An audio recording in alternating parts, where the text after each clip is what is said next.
Hey guys, welcome back to more malicious compliance Reddit stories. In this Ripestories HOA video, imagine your HOA president threatening you with fines during a blizzard because your emergency generator was too loud. The same entitled president also banned the snowplow that you used to keep the entire neighborhood from being trapped in snow. I didn't argue with him, instead I just maliciously complied with his demands, and by morning, nobody could leave. Let's dive right into the video. And the first one is titled, "My owner tells me not to look for dead bodies. Have fun digging in the snow. Posted on r/malicious compliance." So I got a bit of an odd malicious compliance story. I am a dog trainer and I specialize in nose work, and I am best with detection dog. Think about human remains detection, narcotics, explosives, etc. Not tracking dogs or live detection. They follow a trail scent or locate a live human or animal. With tracking and live detection dogs, they are trained to not cue on a dead body, so that in a disaster situation you don't waste time digging up a corpse when there are survivors to be found first. Cadaver dogs do the cleanup work, so I wanted to try my hand at training and handling a live detection dog when I was young and stupid. I trained him very specifically to not look for dead bodies and to not cue on human remains, only to focus on tracks and living people. Cue malicious compliance. So I was on a wilderness search and rescue assignment in the winter, and my boy found a track scent and followed it. Then he stopped moving and stood stock still in the snow. He did not move his head, he didn't sit, he did nothing. I kept telling him to find it and follow it, but he would not move. I tried to pull him away and try again, but he did the same thing. I was confused. I brushed aside snow, looking for maybe an article of clothing he had found and couldn't retrieve, but nope.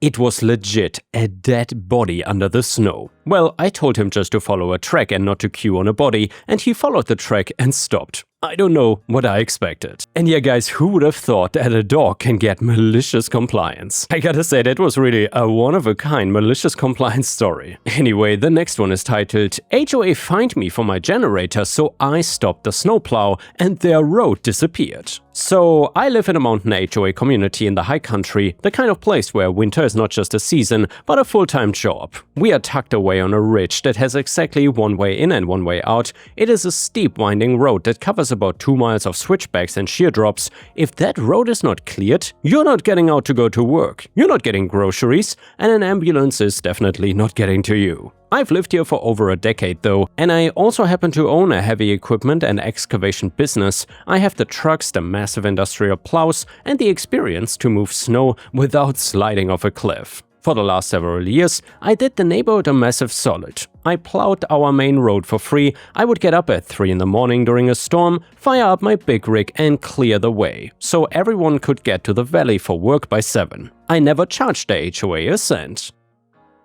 I did it because I'm part of the community and because I already have the gear. I figured it was my way of contributing. The old board loved me, and they knew that I was saving them tens of thousands of dollars a year in contractor fees, but then we got a new board president named Preston. Preston moved here from a coastal city about a year ago. He bought one of the biggest houses at the top of the ridge and immediately decided that our rustic way of doing things was beneath him, and he thought he was better than all of us simpletons. He was obsessed with professionalizing the neighborhood. To him, our community was not a group of neighbors helping each other. No, it was a high-end asset that needed standardized management. The trouble started during a massive winter storm. About halfway through the night, the lights flickered and died. The whole ridge went dark. In those conditions, your house starts losing heat fast. I have a large, high-quality backup generator. It's a workhorse. I rolled it out onto my back deck and plugged it into the house and kept my furnace blower and my fridge running. Yeah, it makes a low humming sound, but when it's 10 degrees outside and the grid is down, that hum is the sound of survival. The next morning, while I was still drinking coffee and getting ready to head out and plow the road for everyone, I heard a pounding on my door. It was Preston. He was standing there looking absolutely livid, saying, "Do you have any idea what time it is?" He shouted over the wind. I looked at my watch. I told him it was barely 6 in the morning. "Exactly," he snapped. "Your machine is making a massive amount of noise. I can hear it all the way from my driveway. It's a total violation of the quiet hours policy." I stared at him for a second. I pointed out that the power was out and most of us were trying not to let our pipes freeze. I told him it was an emergency. "An emergency for you is not a license to disturb the peace of this community. Preston said. He reached into his pocket and pulled out a small notepad. He scribbled something down and tried to hand me a piece of paper. "This is a formal notice of a noise violation. $200. And if that machine is still running in 20 minutes, it will be $500. I didn't take the paper. I just told him that he was being ridiculous. I explained that I was about to go out and clear the road for him and everyone else, so he could actually leave his house. Preston just scoffed though. "That's another thing. I've been looking into your volunteer work, and you're operating heavy commercial machinery on private HOA property without a formal board-approved contract. It's a massive liability." And by the way, guys, do you know what that reminds me of? Clearly, in HOAs, no good deed goes unpunished. It is just always true. Seriously, if you're doing something nice for someone else in an HOA, don't even bother, you're just gonna get fined for it. And by the way, if you still enjoy the Malicious Compliance HOA stories, please don't forget to like the video, subscribe to the channel, and maybe even post some star emojis in the comments if you want to help me with the YouTube algorithm. Thank you so much. Preston further said, "We have no record of your equipment being inspected by a third party. From now on, you are strictly forbidden from performing any maintenance on the roads. We are gonna hire a professional service that follows the rules." I felt my jaw tighten. I asked him if he realized how much a professional service would cost to come up this mountain on short notice during a blizzard. "We got the budget for quality," he said, puffing out his chest. "What we don't have is room for amateurs playing with big toys and keeping the neighborhood awake. Stop the noise and stay off the road with that truck." He turned around and marched off into the snow, slipping twice on ice I had not cleared yet. I went back inside and sat down. My wife looked at me and asked what that was about, and I told her that according to the new president, I was a noise-polluting liability. And by the way, guys, aren't most HOA presidents noise-polluting liabilities? Maybe I misunderstood something. I told her I was officially retired from the snowplow business in this neighborhood, and she asked, "What about the road?" "Not my problem anymore," I said. "I'm just following his orders." I shut down the generator, the house went silent, and within 2 hours the temperature inside started to drop. We just bundled up, lit the fireplace, and waited. That afternoon, the real storm hit. It was a whiteout situation. You couldn't even see the trees 10 feet from your window.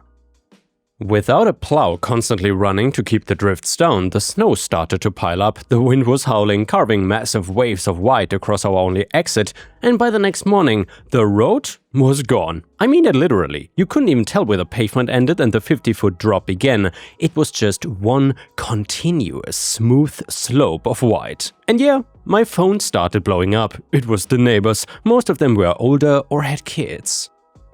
They were starting to panic because they couldn't even get their garage doors open. I told every single one of them the same thing. "I'm sorry guys, but Preston has forbidden me from using my equipment on HOA property. He said it's a liability and a noise violation. You have to call him."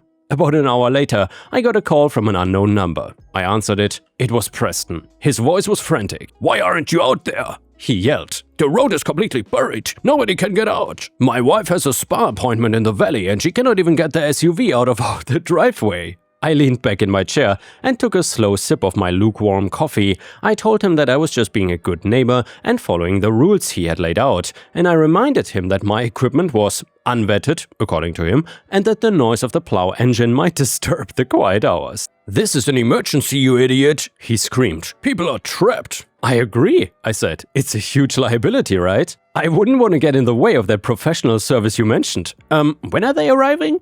There was a long silence on the other end. I called 3 companies," he stammered. "2 of them said they won't even try to come up the ridge until the wind stops. The third one quoted me $4,000 just for a scouting run and they won't be here for another day." "Wow," I said. "That sounds expensive. Good thing you have the budget for quality." "Look," he said, his voice dropping an octave. "Just get out there and do it. We will waive the generator fine. Just clear the road, man." "I cannot do that, Preston," I said. "I don't have a board-approved contract. You were very clear about that. I wouldn't want to break the law." I hung up. The next few hours were interesting. I watched through my window as a small pickup truck with a tiny plow on the front tried to turn onto our ridge from the main highway at the bottom. It made it about 50 yards before it hit a drift that was taller than the truck itself. The driver got out, looked at the wall of snow, shook his head and backed away. That was the professional service. The neighborhood group chat was a war zone. People were posting photos of their buried front doors. One neighbor mentioned they were running low on wood for their stove. Preston was just silent in the chat. He was getting roasted by everyone. And then around dinner time, there was another knock at my door. This time it was not just Preston, he was standing there with 2 other board members. They all looked like they'd been through a war. Their hair was messy, their expensive gear was soaked, and they looked freezing. "Please," one of the other board members said, "we are sorry about the generator thing. Preston was out of line. We need that road open." There are people who need to get to work tomorrow, and we are worried about the elderly folks down the street. I looked at Preston. He wouldn't even meet my eyes. He was staring at his boots. "I'm a professional," I said, "and professionals don't work for free under the threat of fines and litigation. If you want me to clear the road, we're gonna do it the right way." I pulled out a piece of paper that I'd prepared earlier. "Here are my terms," I said. 1. The $200 fine is retracted in writing right now. Number 2. You sign this contract for an emergency one-time clearing at my standard commercial rate, which is $5,000 for a storm of this magnitude. 3. You sign a long-term maintenance contract that acknowledges my equipment is vetted and authorized to operate at any hour during a weather event. Preston gasped. $5,000 for one clearing? That is extortion! "No," I said, "that's the market rate for a guy with $250,000 worth of equipment who is the only person capable of saving your neck right now. Plus I have to pay for the fuel and the wear and tear on my unauthorized machines." The other 2 board members didn't even hesitate. They grabbed the pen and signed it. They practically forced the pen into Preston's hand. He signed it with a shaky grip, looking like he was about to cry. "So I'll be out in 20 minutes, I said, "and just so you know, the plow is gonna be very loud." I went to my garage and fired up the beast. It's a custom-built truck with a 10-foot V-plow and a sand spreader on the back. When that engine roars to life, you can feel the vibration in the ground. I turned on all my yellow strobes and work lights, making falling snow look like a disco. I spent the next 6 hours moving mountains, literally. I cleared the main road, widening it so 2 cars could pass safely, and I cleared every single neighbor's driveway. I even cleared the path to the fire hydrants. When I got to Preston's house, I made sure to be extra thorough. I cleared his massive circular driveway perfectly, but I also made sure to angle the plow just right so that the discharge from the road, a massive 6-foot wall of heavy packed snow, ended up right at the edge of his property, where he liked to display his fancy mailbox. I didn't hit the mailbox, of course, I'm a professional, but he was gonna have to dig for it for a long time. By the time I was done, the road was a black ribbon of asphalt cutting through a world of white. Life could resume, and the fallout was pretty satisfying. At the next HOA meeting, the room was packed. It was the first time in years that almost every homeowner showed up. Preston tried to open the meeting by talking about beautification projects for the spring. He was interrupted within 30 seconds. A neighbor from down the street up and asked why the HOA had just spent $5,000 on a single snow clearing when the service used to be free. And Preston started stammering about liability and procedures, and then my wife, who is way better at the social stuff than I am, stood up. She just calmly explained to the room that Preston had fined me for trying to keep our house warm during a power outage and had told me that my help was unauthorized and amateur. The room went, predictably, ballistic, and these are mountain people. They don't care about procedures when they are trapped in their homes. They care about the guy who shows up at 4 a.m. to make sure they can get to work. One of the older neighbors, a guy who had lived on the ridge for 40 years, stood up and looked at Preston. "You move up here from the city and think you can tell a man that he cannot help his neighbors because of some noise?" The old man said. "You almost got us stuck for a week because you wanted to feel powerful. You're not a leader, you're a hazard." A motion was made right then and there to remove Preston as president. It passed with almost every hand in the room going up. He actually resigned on the spot and walked out of the community center with his head down. The new board is now made up of people who actually understand how to live in our conditions, so we went back to the old way of doing things. I still plow the road, but now the HOA pays for my fuel and a small stipend for my time, which is more than fair. The road didn't just disappear that week, Preston's authority did too, and honestly, the neighborhood has never looked better. And yeah guys, as for my opinion about the story, I guess Preston really thought that he could bring the coastal HOA energy to the literal mountains. This was not a gated subdivision in Florida, where the biggest threat to public safety is someone painting their front door wrong color. Here in the mountains, Mother Nature doesn't care about your quiet hours. But yeah guys, in this situation I would say that people like Preston are not just stupid, they are genuinely dangerous. This is literally about survival, and the fact that Preston fired the volunteer plow driver without having a signed contract with a backup commercial service already in place shows a complete lack of basic survival sense. In these communities, it seems like the neighbors are your lifeline, and you really don't want to alienate the guy with the heavy machinery. Then again though, in the end I'm glad the community voted that douchebag out before the winter got even worse. And now some comments from Reddit. The first one says, "Play stupid games, win stupid prizes. You were providing a free service out of the goodness of your heart, saving them tens of thousands of dollars a year,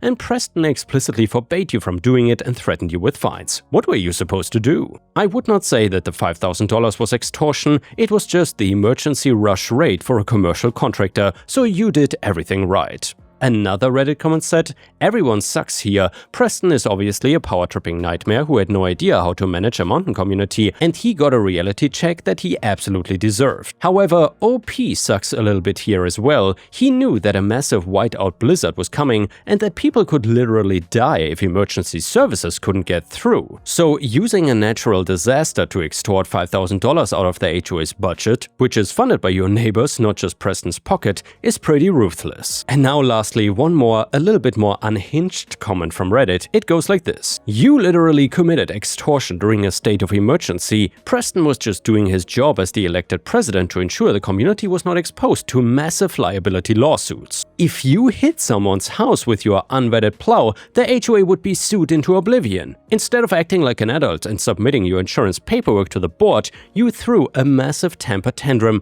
and turned off your generator to play the victim and then held the entire neighborhood hostage until they paid you a $5,000 ransom. You put elderly people and children in danger just to prove a point to one guy. You're a massive a-hole." And yeah guys, let me know in the comments what you think about this and whether you agree with the unhinged Redditor comments. I'm very curious about what you have to say. And the next one is a brilliant malicious compliance story which you don't want to miss. It is titled, "The customer is always right about the delivery address even when he is wrong." So I work as a courier for a local furniture and hardware supplier. Most of the time it's pretty chill, but occasionally you get that one customer who thinks being a jerk is a personality trait. Last Thursday, I had a delivery for a guy who ordered a bunch of heavy outdoor decking material, and the address on the invoice was for an old industrial park on the edge of town that is mostly abandoned warehouses and empty lots. I called him when I was about 10 minutes out just to confirm where exactly he wanted the pallet drop because the GPS was pointing to literally a gated-off gravel pit. The second he picked up, he started screaming at me. He told me that I'm paid to drive, not to ask stupid questions, and that the address in the system is there for a reason. I tried to explain that it looks like a construction site or an old dump or something, but he cut me off and said he's a busy man and does not have time to hold my hand. He literally told me in a quote, "Just put it exactly where the paperwork says and stop bothering me or I will call your manager." Alrighty then, I mean, I'm a man of my word, so I drove to the exact coordinates on the shipping manifest, and it was a rusted gate in front of a completely empty dirt lot with a sign that said "Private property, keep out." There was nobody there and no building in sight. I checked my paperwork again and the address was 100% correct according to the system. So I unloaded the entire pallet of high-end cedar decking right there in the dirt, leaned it against the fence and took a photo for the delivery confirmation. About 3 hours later, my boss calls me into the office and apparently the guy meant to put it in his home address, which was on the other side of the city, but he had used his old business billing address by mistake. He was of course livid because when he finally drove out there to check, most of the wood had already been picked over by people driving by or was just sitting in the mud. He tried to claim I should have known it was a mistake. My boss just pulled up the recorded call where the guy told me to stop asking questions and put it exactly where the paperwork said. The guy had to pay for a whole new order because he signed off on the delivery terms. And yeah, he didn't say a word when I saw him at the warehouse later to pick up the new stuff himself. And yeah guys, as you know, the customer is always right even when he's wrong, so just maliciously comply with his stupid demands. Props to OP. And the next one is a malicious compliance story and it is titled "Talk to the Hand." So I've commented about this before, I think it fits in here. So in the late 80s, I was asked to work at my pharmacy job full-time during summer break from college. I was the only young full-time worker and the only male among a clique of mom to grandma-aged women mostly working mother's hours. My half-hour lunch was supposed to start at noon, but for some reason, my relief just wouldn't show up no matter how often I paged them. 15 minutes, a half hour, an hour or more, it didn't really bother me, so I didn't complain about it. Well, that first Friday, I finally get to break a little after 1 p.m. and the store manager comes in and starts telling me that she has had multiple complaints that I've been screwing up everyone's break schedule and how disappointed she is in me. I tried to tell her that my relief is not showing up, and she actually does the hand thing where she just puts her hand in my face and says, "SM, starting next week, I want you back on the main register at 12:30 sharp, no excuses." So next Monday I start paging my relief at 1/4 off. At 5 off, I call for second or backup register, who is surprised since there's only one customer. I tell her to open the second register. I close the main one, lock my drawer in the office, and punch out right at noon sharp. About 10 minutes later, the store manager comes running into the break room in a panic, asking why the main register is closed. There's a line, and more importantly, why is main register closed? So I said, "On Friday you told me that I had to be off the main register at noon sharp. No excuses." SM, "That's not what I said." Me, "Did you say starting next week I have to be back on main register at 12:30 sharp, no excuses?" SM, "Yeah, that's what I said." Me, "And is my break a half hour long?" SM, just being silent. SM, "Can you please punch back in and take care of the line? I'll find your relief." Well guys, my relief showed up at 5 to noon for the rest of the summer. And yeah guys, SM basically said, "Don't do what I told you to do. Do what I imagined you should have done." Thank you for watching. Please don't forget to check out my playlist on the left, and I will see you again tomorrow.